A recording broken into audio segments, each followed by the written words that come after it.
En el siglo XVI de nuestra era, en la Europa occidental, se dio un suceso que cambió el mundo, la Reforma Protestante. Y si bien fue esta desarrollada como un acto de protesta en contra del poder de la Iglesia Católica, considerada por muchos en esa época como corrupta, sus repercusiones trascendieron la política, la cultura y finalmente todo el pensamiento occidental.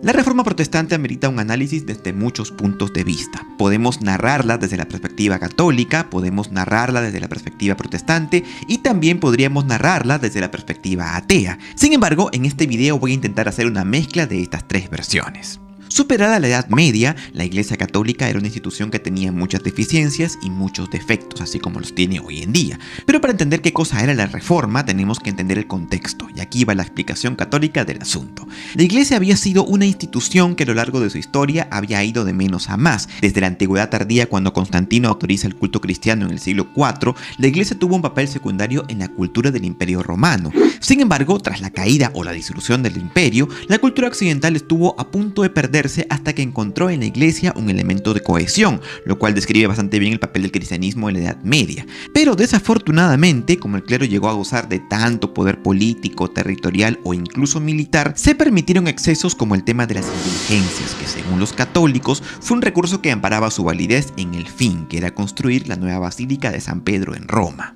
No obstante, y según los protestantes, las indulgencias era una práctica que se daba desde antes y su único fin solo tenía que ver con enriquecer al clero. Ahora bien, tú me preguntarás, ¿qué cosa es una indulgencia? Una indulgencia es un perdón, pero en el ámbito religioso, una indulgencia es el perdón de los pecados a consecuencia de una acción, y esta acción puede ser una penitencia o también puede darse por los méritos. Pero en el contexto de la Reforma, una indulgencia tenía que ver con la riqueza, de modo que si tú te querías salvar en el más allá, pues la Iglesia Católica te decía que eso tiene un precio. Dime cuánto tienes y yo te perdonaré todos tus pecados.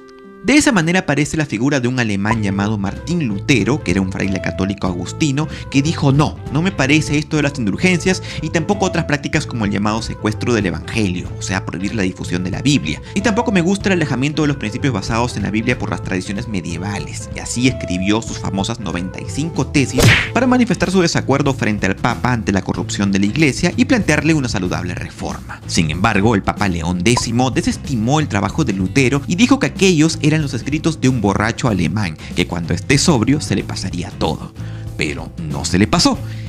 Durante mucho tiempo, el Papa y Lutero mantuvieron una incómoda reciprocidad en cuanto uno publicaba un trabajo y el otro le respondía con otro trabajo. De la misma manera también se enviaron cartas entre ellos, pero ninguna acabó por ser conciliadora. Finalmente, el Papa terminó por excomulgar a Lutero y declarar sus obras herejes. Y Lutero, al recibir la bula, que era el documento que oficializaba su excomunión, lo echó al fuego y advirtió que él solo se sometería ante la autoridad de su Dios. El punto de vista no religioso de la Reforma, por no llamarlo el punto de vista ateo, tiene que ver con su contexto político. Y es que según Bertrand Russell, la Reforma también se puede entender como una disputa entre el poder español, que en ese momento estaba en su máximo apogeo con el reinado de Carlos V, y las naciones menos favorecidas en ese momento, que es donde se desarrolló posteriormente el protestantismo, algunas regiones de Alemania, Holanda, Escandinavia y posteriormente en otras naciones como Francia y en menor medida en Inglaterra. Ahora bien, el origen del protestantismo, según la perspectiva no religiosa, se da a través de la protesta de Espira.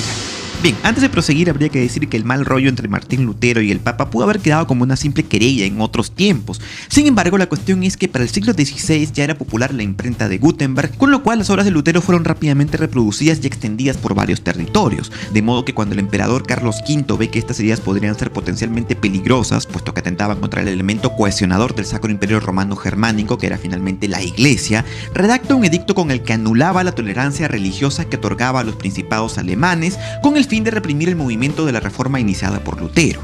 Naturalmente, a los príncipes de varios estados alemanes no les sentó bien la idea y protestaron, de manera tal que enviaron una carta de protesta a Carlos V, que luego no quiso leer, pero que los alemanes publicaron por todos lados, y esta constituye una declaración de independencia. Y es que en 1531, 2 años después de la protesta de Espira, los estados luteranos formaron la Liga de Esmalcalda y desataron 2 guerras contra el emperador Carlos V, las cuales finalizaron con la Paz de Augsburgo, que dividió el imperio y otorgó a los príncipes alemanes la capacidad de elegir la confesión de sus estados.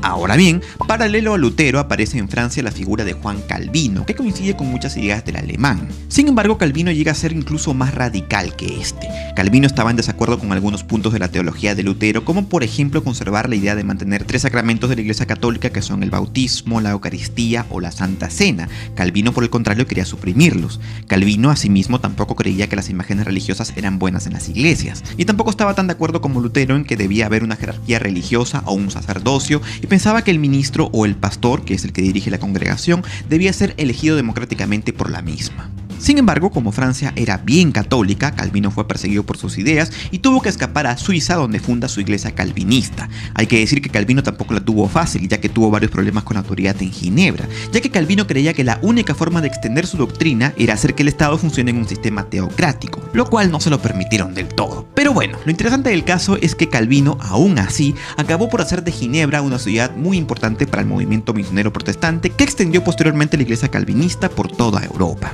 Ahora, ¿qué hizo ante esto la Iglesia Católica? Bueno, después de regarlas, como siempre, el Papa León X debe haber pensado en su lecho de muerte. Ah, caray, lo hubiese sacado más barata si no llamaba borracho Lutero. Y así, tiempo después, a través del Papa Paulo III, se convoca al Concilio de Trento, donde se decide por fin: a ver, ¿qué hacemos? ¿Cómo le ponemos parche al asunto? Y así, en 15 años de discusiones llegaron a conclusiones más o menos previsibles. Primero, el Papa es ahora más Papa que nunca, no puedes contradecir al Papa.